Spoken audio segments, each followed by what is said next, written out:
Arkadaşlar merhaba. Ağzım Petikat Al 4069 kullanıyorum. Uzun bir süre kullanıyorum da. Sürekli bir sıkıntım var. Bu sıkıntımı çözecek sizlerden bilgi istiyorum.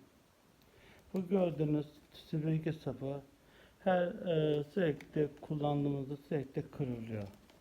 Bunu daha sağlıklı çözüm üreten varsa yardımcı olabilirsiniz, çok mutlu olurum. Gördüğünüz gibi sürekli mesela bu da bir, evet, bu birkaç kullanımdan sonra bak gidecek, elimde kalacak.